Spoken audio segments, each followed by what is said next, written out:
got action. We got action. We got action. We got action. We got action. We got woo. We got action. We got action. We got woo. We got action. Now we got action. We got woo. You are now tuned in to Intellectually Petty Radio. Hey, yo, Jobs. We got action, homie.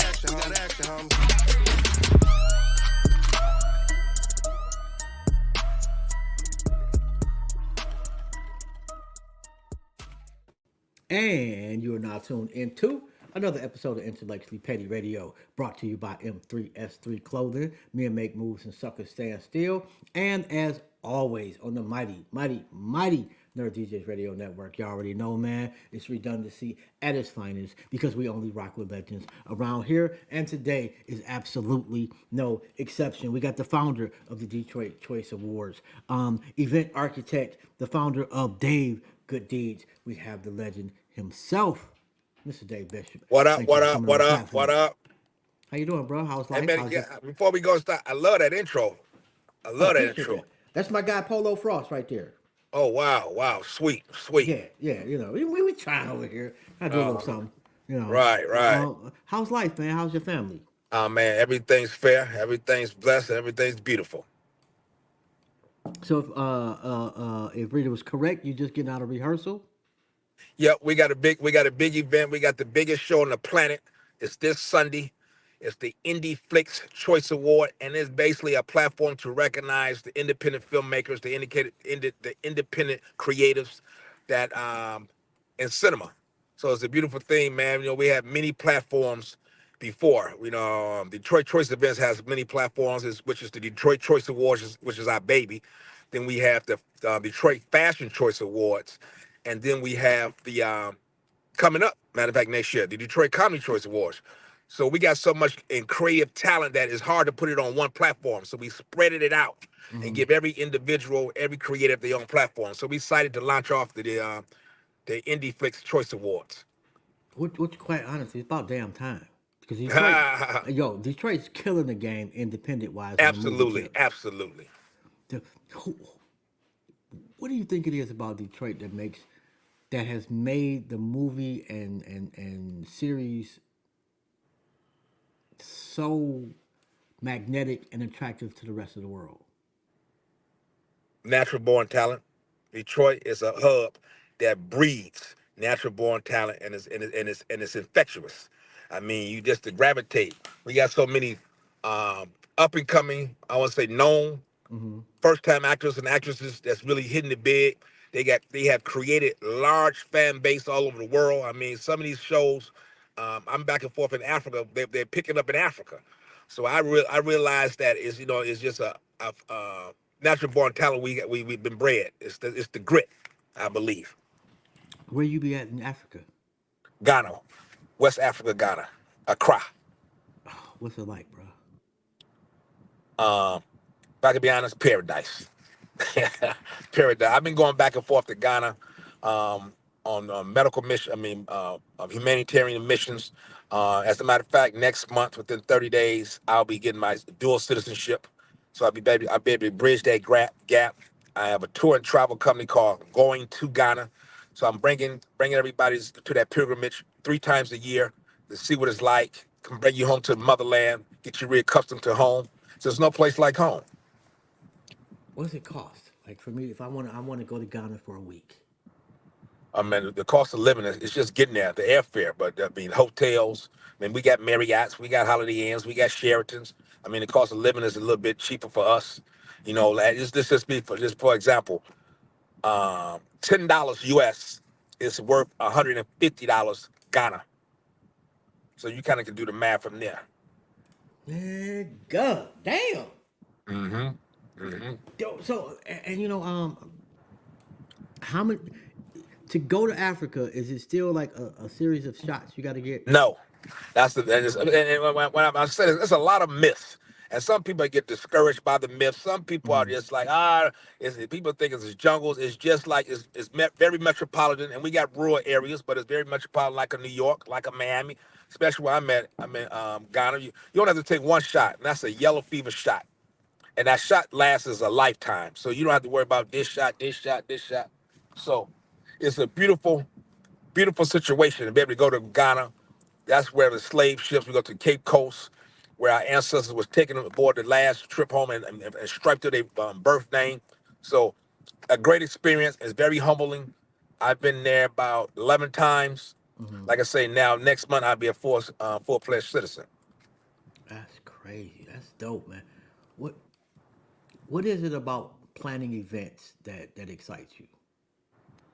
Oh my goodness! I mean, I'm in my fifth. I'm 50. Blah blah blah, and I've been doing this since I was 18.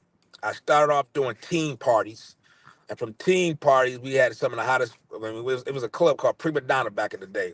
Me and my buddy Marv used to do the hottest teen parties from high school, and then from teen party we did college parties, and from college parties I did live events and tours. My first tour was Salt and Pepper, the Fat Boys, and Dana Dane. Then from there, I Yo, did LL Cool J. Then from there, we did the Fresh Fest. Then it just kind of grew. It's second nature to me. nigga, you did the Fresh Fest? Yeah, I was part of one of the original promoters. Yes. I was part of one of the people in the audience. Ah, Yo, yeah, that yeah. was, yo, man, that Right. was like a time to be had right there. Now you just told me your age. So Oh, you uh, can't tell I'm right, old. right. Man, like I grew up on West 7 Mile in Southfield. Born and raised in Detroit. Been going to spots. I've been in Cleveland for a minute now, but from the dancery all the way up until Shane Park and all. Just man, the beauty of Detroit is for me, it was the ability to go see a lot of things that were cost effective, if not free, Mm. and they were So culturally relevant. All right, so I've been successfully the brainchild of a lot of behind a lot of successful events Detroit has experienced.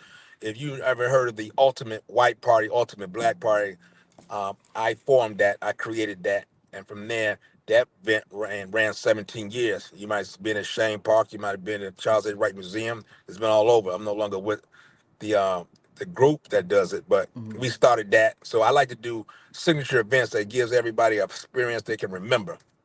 So a lot of events, the Rooster Tail, a lot of main venues. I probably don't play them. You probably don't been some events not directly knowing that I was a part of it. Yo, the white party. So you came up with that? Yes, the Ultimate White Party was my marketing plan, as you say. What was the thought process behind that from the first one? Well, if I can be honest, it just that the thought process. If we can, I don't want to get too heavy on this, but Diddy.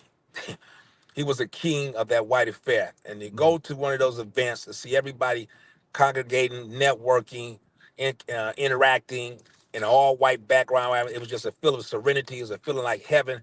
So I wanted to duplicate that same experience for my fellow Detroiters and give them that. So we've took it up a notch. We brought celebrities in. We did everybody from Cardi B to Jeezy to Mike Epps. We brought a lot of entertainers in to host those white parties. What's are they really like down to earth people or really hard to work with? Who was that? Just that when you bring in the entertainers, especially for a party event. I mean, everybody has their own ego. It just depends on how well you want to stroke their ego. Sometimes we don't feel like it, sometimes you do, but it depends on who the artist is. You ever have a party flop? Plenty. We call those growing pains, and we learn from those. And after that, we built on that. Then we perfected that. But yeah, you can't be in this game because as a promoter, your job is defined as one who assumes risks. Hmm. And there's also a lot of risks. The bigger the risks, sometimes the bigger the rewards. But it ain't been no um, solo gravy train. Like I said, I've been doing it going on 40 years. Damn. So when you go home, party just ass. It didn't work out the way you wanted it to. You lost money. What was the biggest mistake you made? Um, Over budgeting.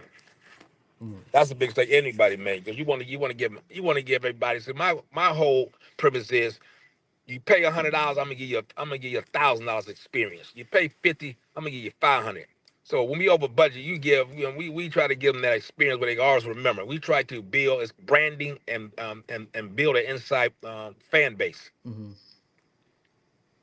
Is there a particular party where you like? I hit. This is the perfect party or the perfect event that I put on. 1989, Cobo Arena, the House Jam. That was one of the best parties. I don't think nobody done it after I done that. 19 October, I think October's coming up anniversary. October 22nd, 1989. I rented out Cobo Arena. I had a I was the biggest nightclub from 10 p.m. to 2 a.m. Every nightclub we shut down. We brought in all about 7 acts. We had DJ. I think Charles Hicks was my DJ. I have all these house music acts from Tin City to Jackmaster Farley. It was one of the greatest events, and we turned Cobo Arena into a nightclub, and it was called the House Jam. And back then, house music was a very key element before rap really picked in. Yeah. So we really people were glued to that, and just to see everybody on the floor partaking in it, I mean, was great back then. This was in 1989. Oh, that's when I graduated high school. And it was, Uh-huh. man, I can't remember the name of this club, but it was a house party club downtown Detroit. Warehouse. I don't. It wasn't the warehouse. It wasn't off of Jefferson. It was. It was more. It wasn't too far from. Damn, what's the clothing store down there? Or that used to be down there. Oh, night. Club Network. I'm not. It may be it, but I remember going down there, and you're coming from quote unquote the hood. Seeing a house party was completely different. Right. I mean, it was probably called the Famous Door. It was now called Club Network. It was a lot of spots. And like I said, and I was downtown at the Prima Donna on Fort and on Bagley Street.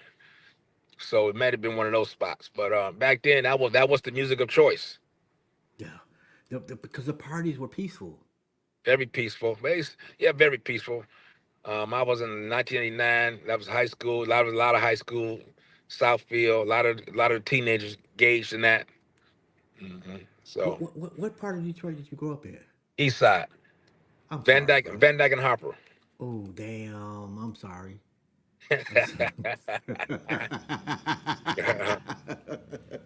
East No, Side of the my peoples grew up on Van Dyke and Gratiot. Okay. I was on the west side, so I'm gonna talk a little shit. Um, yo, why not buy a club? The liability. Me myself, I try to, like I said, I try to minimize my liability. You got liability, you got insurance, you got inventory, you got employees, you got theft. Number one reason a lot of people are going out of business because of theft, not trusting the right people. So I'd rather let me come in for one night, make mine, or a week, or once a month. But it crossed my mind. I just didn't right now. I just kind of want to free, and then I do these events all over the country. Like I say, I'm trying to shift away from the United States and be more of an international promoter. UK, London, Amsterdam, Ghana.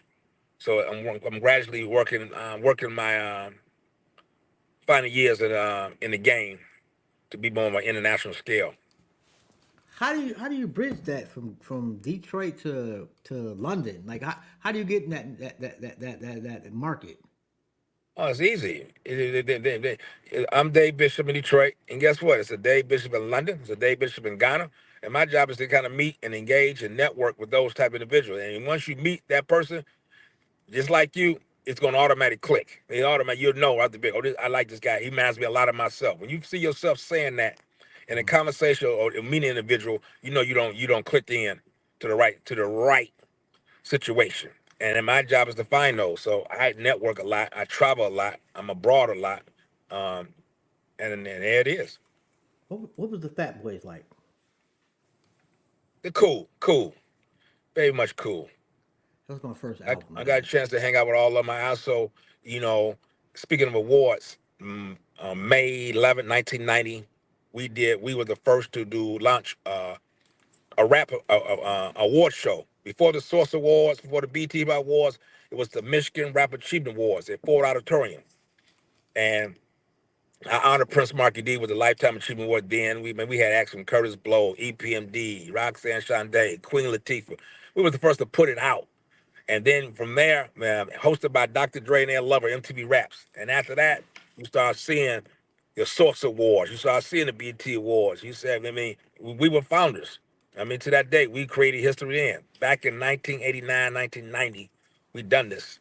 Why'd you stop with that particular award show? Well, what we did, we had local rap. We recognized local rap talent from all over the region, and we had nationally known artists come present them awards.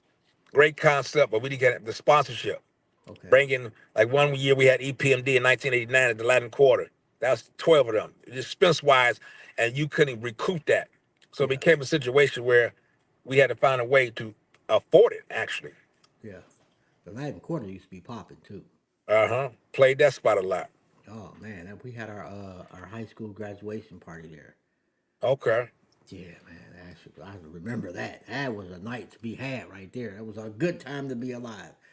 right. Is there a particular era that, like, what do you think of the party era now, or are you still even doing parties? No, I'm doing more of conscious size events. My events now is not the parties to recognize or bring awareness to a cause, whether it be humanitarian efforts in Ghana, where it be Hmm. assisting local or doing community development in my community. I have a 501c3, which every event I do now benefits my organization. Because if you're going to give now, it's more like my dad always says, it's more blessing to give than to receive. So I'm back in my giving stage now. If somebody wants to donate to the 501c3, how they go about doing that? Always check out my website. Call me up. Dave'sChoiceCDC.org. Dave's with the S, Choice, CDC, stand for Community Development Corporation.org. And see what we're about, what we're doing, how we making an impact. Best piece of advice you've given somebody. Best piece of advice? Hey, let me just say, is this a scripture? But I live by it. The race is not given to the fast or the swift, but the race is given to those who endure. I just would like to empower you to endure. Like I said, I've been doing this 40 some years. I've seen some, and I'm starting to enjoy the fruits of the labor right now. But it was been worthwhile, because had I not experienced what I experienced, I wouldn't be enjoying the fruits right now. So it took endurance. Endurance will win fights. Endurance will win games. So you build your endurance up and keep going. What made you not quit? I couldn't afford to.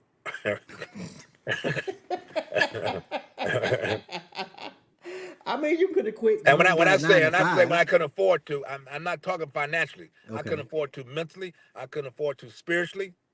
That's what I meant. So you found what you love to do.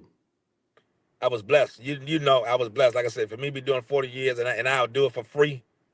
I promote events for free, just to see just to bring entertainment and enlightenment on and experiences on individuals. Yeah, this is what I enjoy to do, and I'm good at it.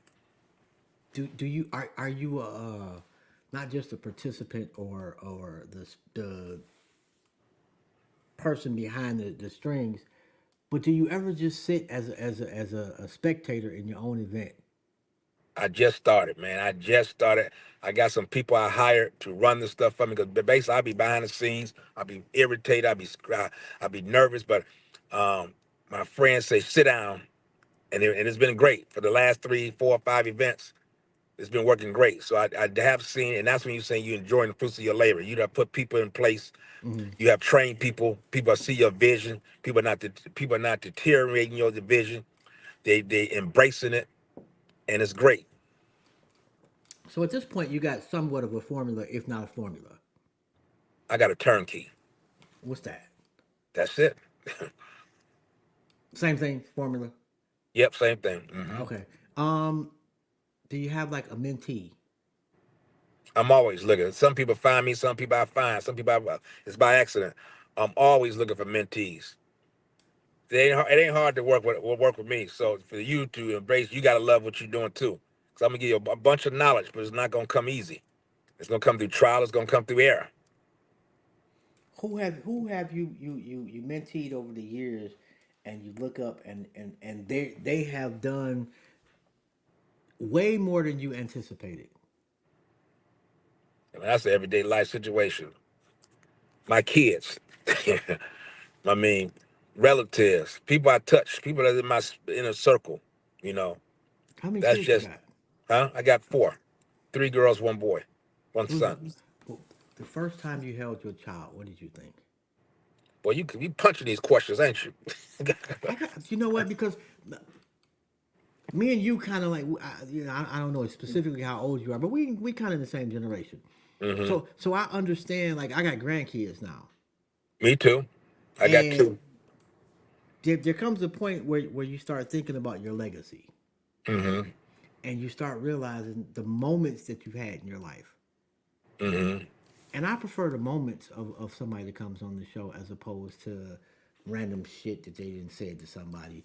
Like it just makes it better for me. I just enjoy the experience of being a human being. That's right. That's right. You know, Yeah, so we had that plateau. None of us phases now. We just want to enjoy life. What little we have left. oh my Man, god, I got so many close homies dropping like flies now. I ain't making it to 50. So nigga, I'm supposed to be dead. I'm grateful. Mm. Like I've had whole heart surgery and like the shit was, I should be dead. And so Wow. it gave me a completely different perspective and an appreciation for the fact I keep waking up. Mm, mm. You know, so You yeah, got so a mission. You got a mission, kid. You got to put you to serve your mission. oh my God. And And then, it ain't been the easiest road either. I've had to make some very difficult choices to benefit myself. hmm And you know, like when you get to a point where you let me start ask you real this: what's up? if it's benefit yourself, how is it difficult? Men, for the most part, our lives are based on what we do for other people.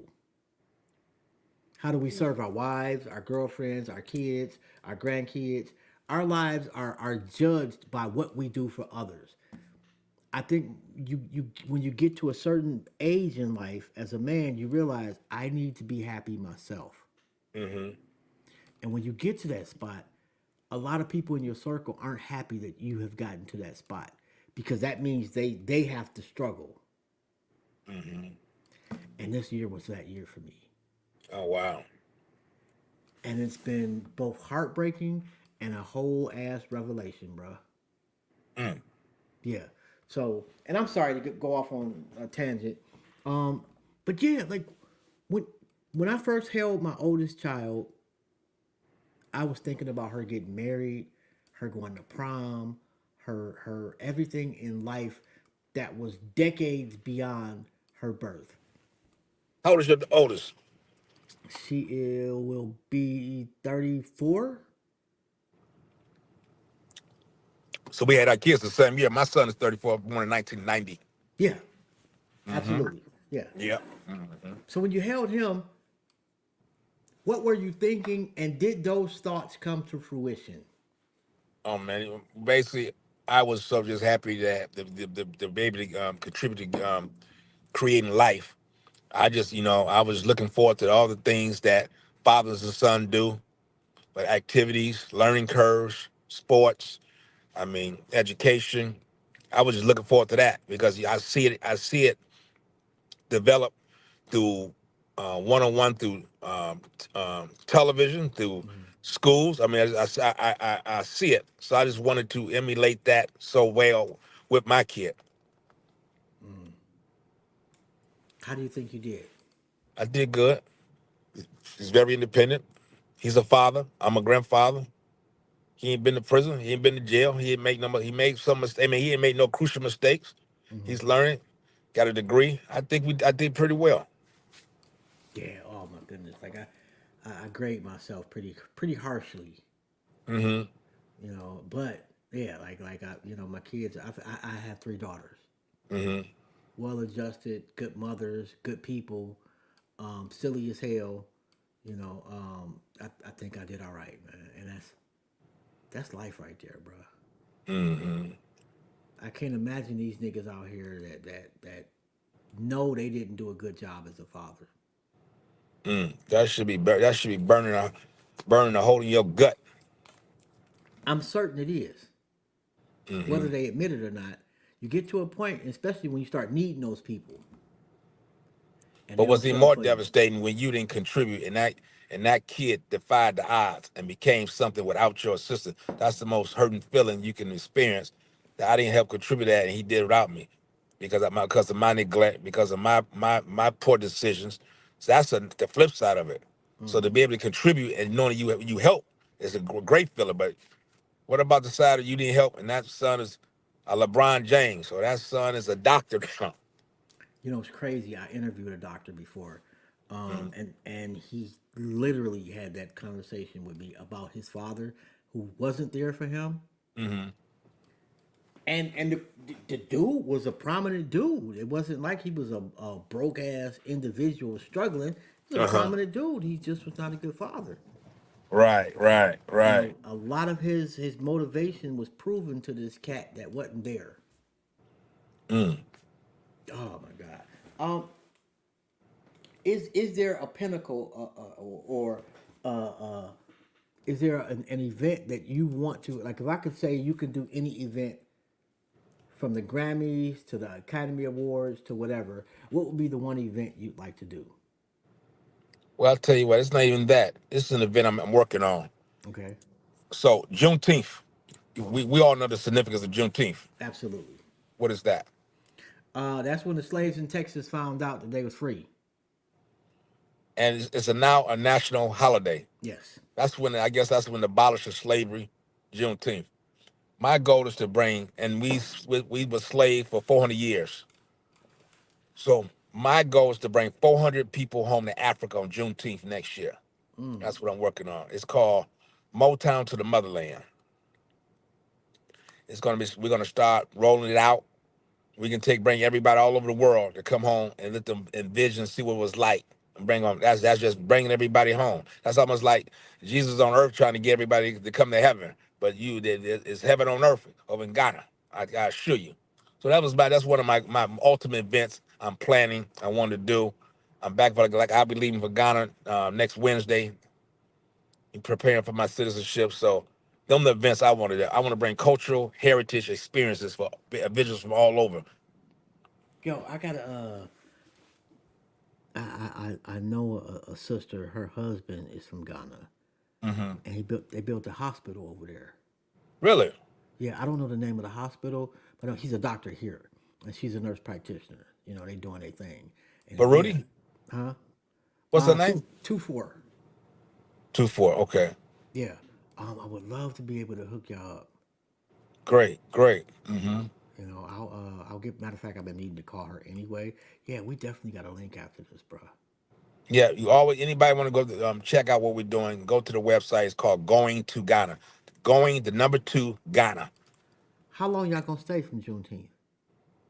A week. Everything's a week experience. Mm. I was like I said, my friend, well, not just my old lady was a little concerned about all the shots. But if it's One only one shot. shot, yeah, You only need one yeah. shot. So I'll be on the phone after we get off of this. Yeah. One Cause shot. It's a yeah, myth. They scan people. oh my goodness, I want to see the door of no return.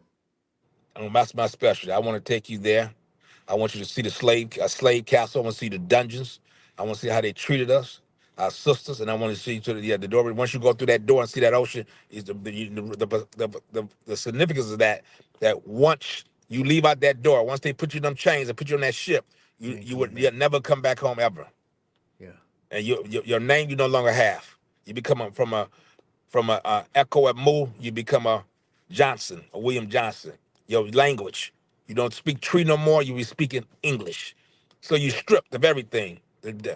So now I have an initiative called Beyond the Return. When you come back, that's when I'm bringing everybody back and let you see what your original roots is. I do naming ceremonies. I go back and give you a birth original name.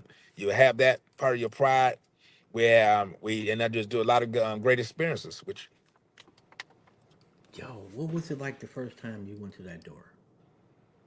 the first time, man. No, once you take that tour at Cape Coast Castle, it'd be so much resentment, it'd be so much anger when you hear the stories, when you see the blood inside the actual caves, when you see how they had you underneath the dome when they was feeding you food. You know when You know, the stories where you have they take the biggest, strongest man and they defy him as a man. They beat him, they rape him. So the other guys would think twice before they want to jump. I mean, it's the stuff they did to us, man. It was just it would bring so much. It brought a lot of people. A lot of people I bring that bring them to tears. It's just not. I mean, it's a bundle of emotions, and that's what I wanted you to see. That's what I want you to experience. Wow. So everything that you've done, this is Oh, it. not to mention, I don't know. Last year December, I was installed. I'm a chief out there, so I am a king in Nakru, Ekrofo, in Central Region, right down the street from Cape Coast, Slave Castle. So I've been doing that. I'm the community development chief, so I'm developing. I got about 60, 70 acres. I'm doing teachers' quarters. I'm doing a birthing center for mothers having kids. We're doing a lot of, we're on the ground, put boots running, doing a lot of things. Yo, so this is why you here. This is your purpose. I guess you can say that. You don't think? Yeah, I mean, I concur. Oh, okay. Yo, and if nobody has told you today, bro, I'm proud of you. Thank you, Doc. Thank you. No doubt. This is a question I ask everybody. You're sitting on a park bench. God sits down next to you and says, "You can ask me one question." What is it? Mm, mm. I should be thinking longer than 10 seconds. You said God asked you that or a guy? God. Uh,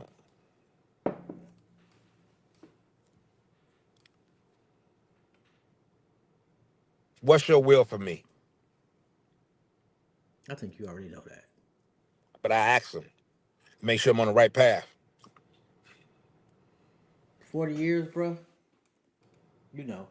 Mm. It ain't been easy, but it's been sustaining. You didn't quit. You're right. There's a reason for that. You know, when God gives you a path and you accept that path, you can't quit. Even like you'll quit every day, but never quit. Mm-hmm. Mm-hmm. Yeah. Yeah. You know, and I think that's one of the biggest lessons that I want to leave for my kids, and they already know. We don't Mm-hmm. quit. We don't quit. Mm-hmm. You know, yo, if somebody wants to hire you, what does it cost? Well, I wouldn't say that. If it's something that lines up with my mission and my passion, I don't put no price tag on my gift. You know, I would try my best to assist or put them on the right path, but it's hard to put a price tag on something I'm gifted at that God sends me to help. And it depends on what they want trying to do. If they got something they trying to do a fundraiser, they trying to, trying to help underprivileged kids. I'm in anyway. So it depends on what they're trying to do, what they in need of. I give you a blank check.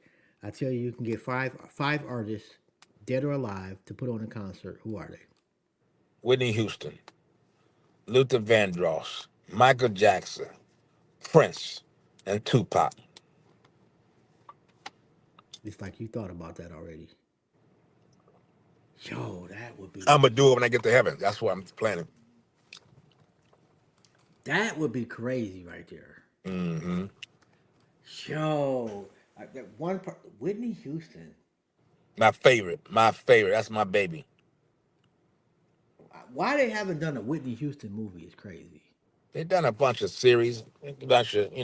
But it's more Uh, like Whitney Houston and Bobby Brown, and I mean like a real, like Whitney's bodyguard, hmm hmm because the life that that woman lived was just such. I loved Man, it. I loved it. oh my God. Um, a- any disappointments along the way that you want to talk about? Oh, everybody have shortcomings. You want to talk about it now, but every shortcoming. I experienced a time in my life when endured incarceration for my lapse in poor judgment. And during that time, I took time to reevaluate my sense of being, and came back stronger once I was released. I had a lot of responsibility. I let a lot of people down. So Hmm. once I started this, I'm gonna accept accountability and responsibility, and that's when my life started shifting. How long was you down? 6 years. First night and the last night. What were those like? First night was I can't believe this, and last night I can't believe this. I'm going home. First night,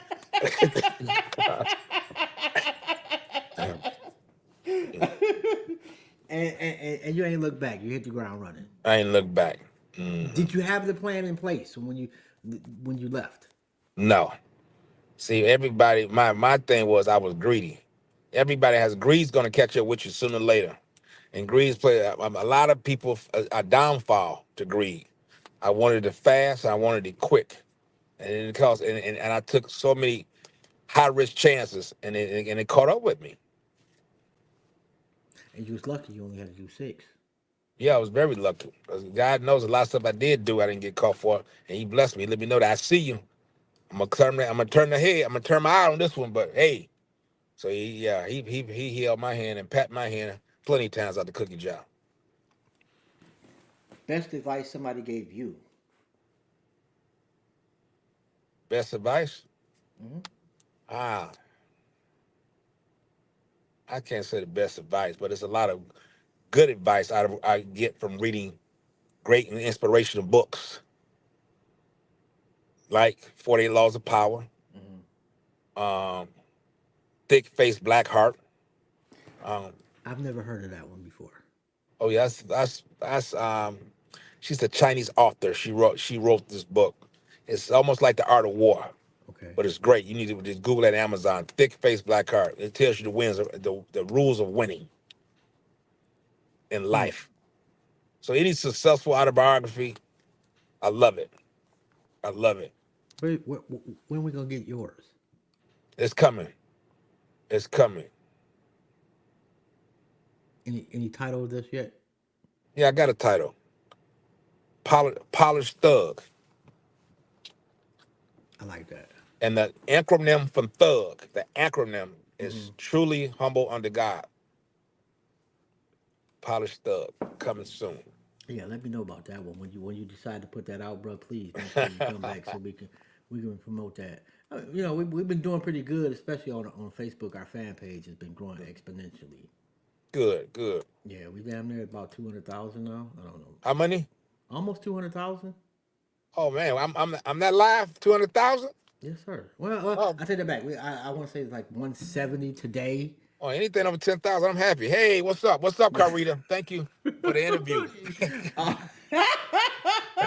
oh no, we've kind of been doing our thing, man, for a minute. Oh I've been doing wow. this a long time. Oh, good, good. you know.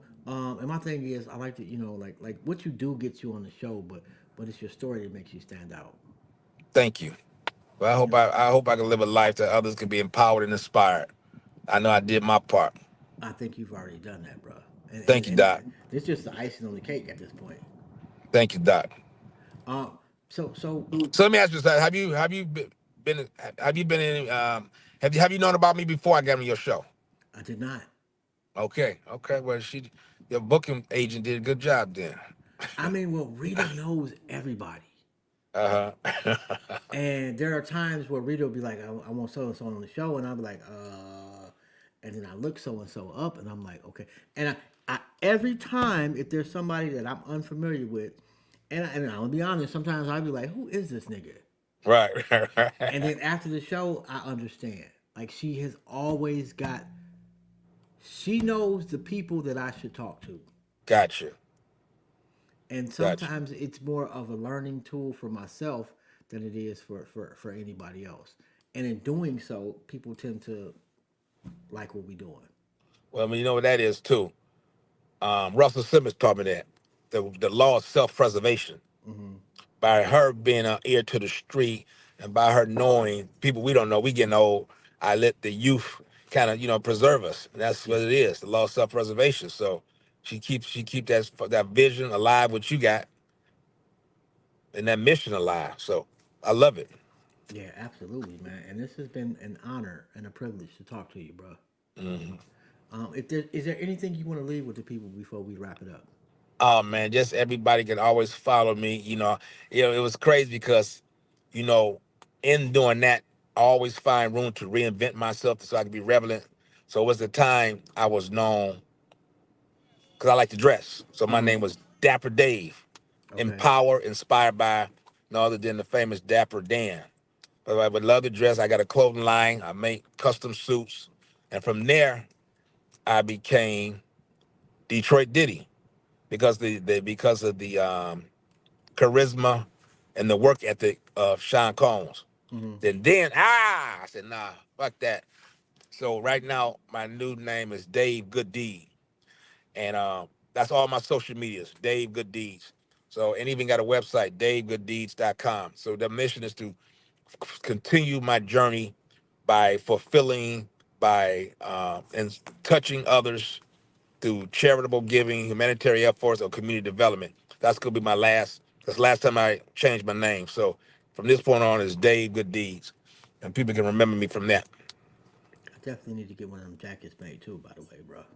I got you, bro. I Yeah, got you. that shit. Yeah. Is there something on the back? Like, I really wish I could see the whole thing. Yeah, I can take a picture short to you, Please do, because I definitely want to post that up too. and then we can definitely make them. I mean, you got to see how Detroit Lions. Matter of fact, I'm gonna show you one of those. How Okay. Detroit Lions throwback we doing. We we recaptured the Eddie Murphy Beverly Hills Cop and redid that, Yeah, I and need we that did it right in the there. motorcycle Harley Davidson style. So that's Oh, out. oh, yeah, I need that right there, man. Yeah, And all of this is just on the website, or are they in stores? they didn't store it. Just we just custom mode. I'll send it to you, but it's on my social media. All right, I got you, man. And I don't know if there's anything I can possibly do for you, but if there is, bro, please let me know. And I got you. And just enough to allow me on the platform so I can just voice and empower and inspire others. I'm grateful. Yeah, we definitely got to tap in too, because about the Ghana, and actually, I would love, man. You have really, and I'm scared to fly. I'm scared shitless. Or with the Ghana trip, you're gonna fall asleep, eat breakfast, eat, then go to sleep. And when you wake up, you're there. Great. That's the greatest thing about it when you're flying international. Yeah, I hope so, because I would hate to just not and be stressed the whole time. I However, guarantee you. I guarantee you. I'm gonna hold you to that too, Dave. Please do. Yeah. All right, man. On that note, man, I'm gonna let you get up out of here. I know you got shit to do, man. It has been an honor and a privilege, man. And you have a phenomenal day on Hey man, purpose. thank you once again, and thank all the fans that have tuned in to watch this, and appreciate the opportunity. And I look forward to seeing you and hooking up with you soon. No doubt, man. I got you. Have a good Thank you, one. Doc. All right, peace. Yep. Yo, I, yo, next week we got house shoes coming on, and look, I don't need to say shit else, man. We got house shoes coming on, man. This is Jobs. It's been another episode of Intellectually Petty Radio. Yo, shout out to Dave Bishop. Shout out to Jupiter, man. It's been a really dope day for conversations. Y'all already know how we get down, man. Oh, shout out to the family, man. Nerd DJs Radio. We out. Peace.